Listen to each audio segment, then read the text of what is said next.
Fala pessoal, tudo bem? Vamos analisar essa notícia que saiu no Valor Econômico? Morumbi muda de nome após acordo com dona de chocolate Bis. O São Paulo acabou de fechar um contrato muito interessante com a Mondelez para patrocinar o nome do estádio, que a gente chama de naming rights, e vai pagar uma fortuna para o São Paulo. Vamos entender um pouco desse contrato e por que isso vai ser bom para o São Paulo Futebol Clube. Se você gosta das nossas análises, por favor, dê um like nesse vídeo. E se você puder compartilhar as nossas análises com pessoas que possam fazer bom uso delas, a gente agradece. Bom, vou começar esse BTC News fazendo um disclaimer. Eu sou São Paulino, mas eu não acompanho futebol há bastante tempo. Eu sou da época do Rogério Ceni como goleiro do São Paulo.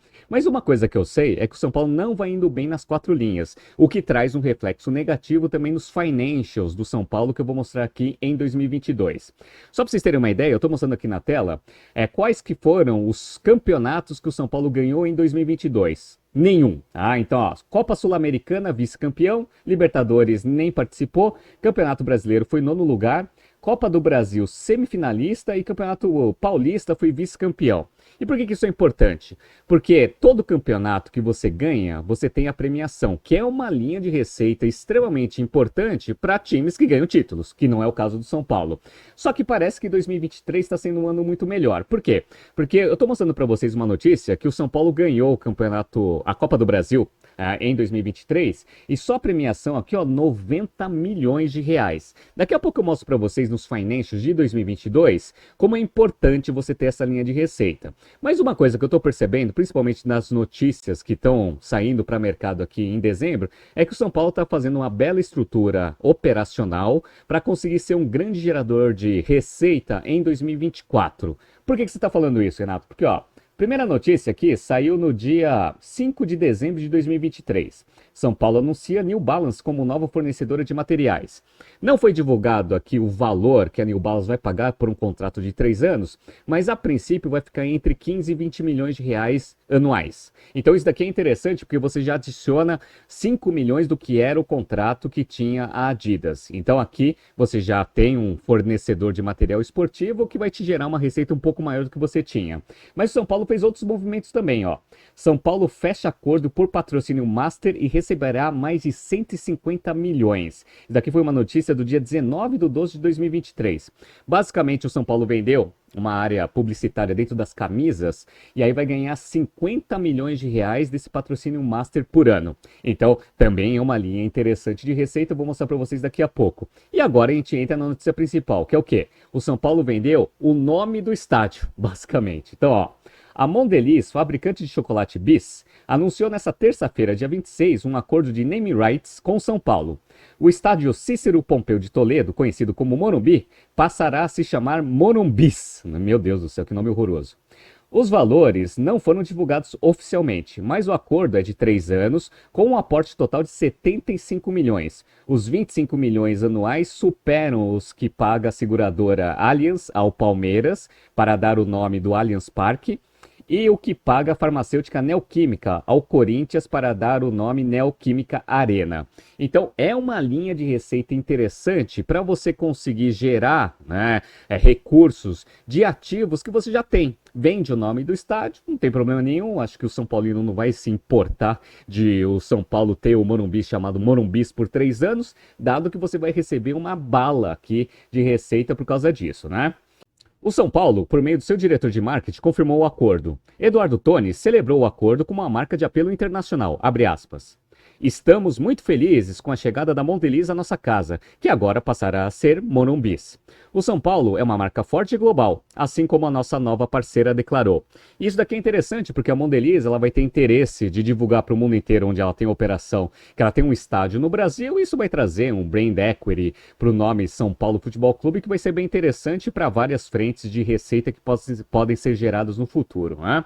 Por que isso daqui é importante para um clube de futebol? Vamos pegar aqui os resultados do São Paulo em 2022, que foi o último divulgado para o mercado, para mostrar para vocês como é importante esses acordos que o São Paulo está fazendo. Então vamos lá. Em termos de receita, a receita aumentou 54% em 2022 comparado com 2021, 588 milhões de reais só futebol. Desses 588, a maior linha de receita em 2022 foi negociação de atletas, 228. O segundo foi direitos de TV e premiação, 205. Aqui entra a Copa do Brasil. Como a gente viu, entra mais 90 milhões aqui nessa linha, que já vira a principal dependendo da quantidade de atletas comercializados em 2023. Publicidade e patrocínio, 54 milhões. Aqueles acordos que eu mostrei para vocês vão adicionar aqui, pelas minhas contas, no mínimo mais 30 milhões. Então vai chegar a uns 83, 84 milhões. Então já vai ter uma linha relevante aqui, um aumento expressivo aqui em publicidade e patrocínio. Projeto sócio-torcedor, 18 milhões. Aqui, quanto mais o São Paulo ganhar, mais gente vai estar interessada em ser sócio-torcedor. Arrecadação de jogos, 64 milhões. Esse número em 2023 provavelmente deve ter subido, porque o São Paulo foi campeão da Copa do Brasil e provavelmente os jogos do Morumbi foram bastante cheios. Então isso daqui vai aumentar em 2023 e provavelmente, se o São Paulo jogar bem, vai aumentar bastante em 2024 porque vai disputar a Libertadores. Licenciamento de marca, 16 milhões. Aqui tem a Adidas, que fazia mais ou menos uns 15 milhões de patrocínio anual. A New Balance vai ficar entre 15 e 20, então também vai ter um aumento nessa linha de receita. Ou seja, o São Paulo está bem estruturado para 2024 nas suas linhas de receitas não principais, que são as linhas de arrecadação dos ativos que já existem, né? Tem que ver comercialização e premiação ali para 2024. Bom, e por que isso é importante, pessoal? Vamos lá? Ó, o São Paulo, além da linha de receita de futebol, ainda tem o estádio, tem um monte de outras coisas. Então, a receita total em 2022 foi 650 milhões de reais. Só que o resultado aqui ficou só em 37 milhões de reais. Só que foi bem melhor do que o resultado de 2021, que foi um prejuízo de 106 milhões de reais. Como a gente sabe, a pandemia ela trouxe um efeito muito negativo para os clubes de futebol, porque ficaram sem arrecadação. Além disso, o São Paulo está muito mal. Então, quando você pega os resultados aqui dos últimos anos, ó, em 2019 o São Paulo teve um prejuízo de 156 milhões. Em 2020, 90 milhões. Em 2021, 146 milhões de prejuízo e agora conseguiu ter um lucro aqui de 37. Beleza.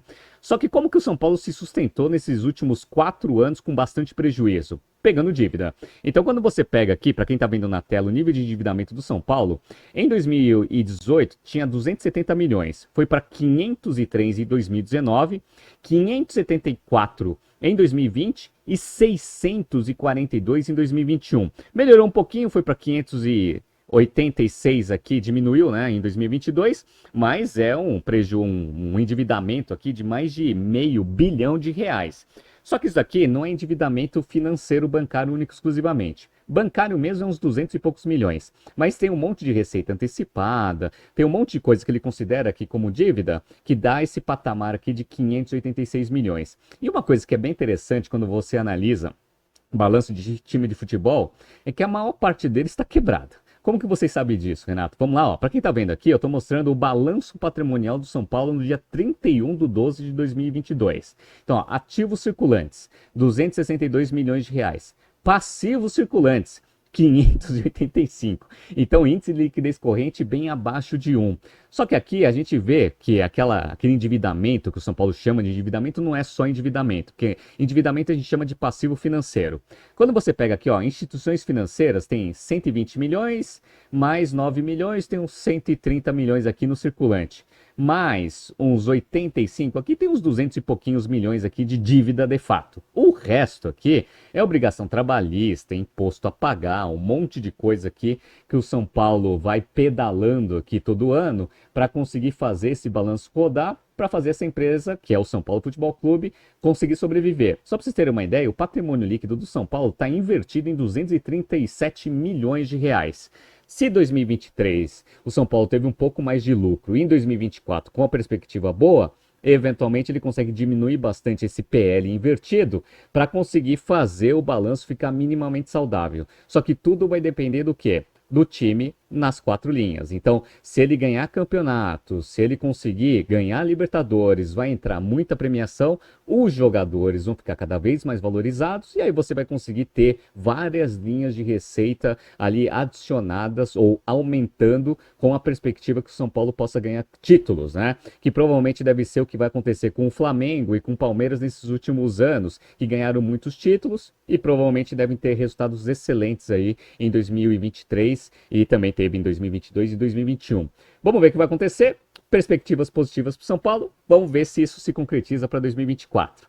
Tá surgindo aqui alguns BTCs News passados para vocês se atualizarem. Não se esqueça de se inscrever no nosso canal e na nossa newsletter. Grande abraço e até amanhã.